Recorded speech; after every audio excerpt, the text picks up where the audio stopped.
And all of a sudden Proposition 2.5 hit, and that was it. I was pretty much out on the street. I really didn't believe they could lay off 1/3 of the teachers and open the doors in the fall. What do you say to apathetic teachers? I say, wake up. It can happen to you. You don't want to be in a position where after everybody gets laid off, then you said, you know, I should have done something more.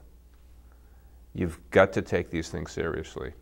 As I looked at surrounding communities who had a contract that expired the next year, many of them faced 1, 2, 3 years of zeros. Do you understand that your taxes are what pays your salaries? Well, I'm like, I don't worry about it. I got enough seniority. I have enough this. That doesn't mean anything.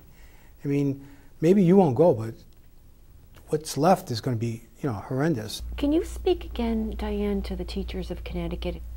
I know that it doesn't seem that this can happen, but in a neighboring state it did happen in 1981, and Proposition 2.5 is something Massachusetts still talk about as the bad times. The consequences from that Proposition 2.5 we're still living with. It was, we lost a generation of teachers. You talk to people across the Commonwealth of Massachusetts, and there was about an 8 to 10 year period where when teachers retired, they weren't replaced. I was interviewed by an employee at the employment office, and they said it was not enough to look for a teaching position, that education was a dead industry in Massachusetts. Many people had the false assumption that that education was sacrosanct, that, you know, nothing like catastrophic like this could happen. And it was a rude awakening for an awful lot of people to see the, you know, the decimation that could come and the damage that was done. And ultimately, of course, the children were impacted and affected by this.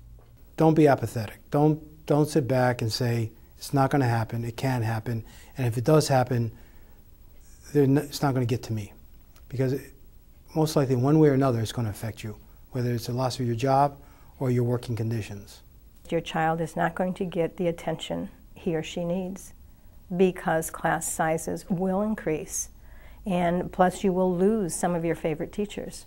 And I don't know who's going to be luckier, the people who lose the jobs or the people who are left to pick up the pieces. When the class sizes raise so high that every day is going to be a frustration because you know you're not reaching kids that need to be reached, that you could reach given the proper circumstances.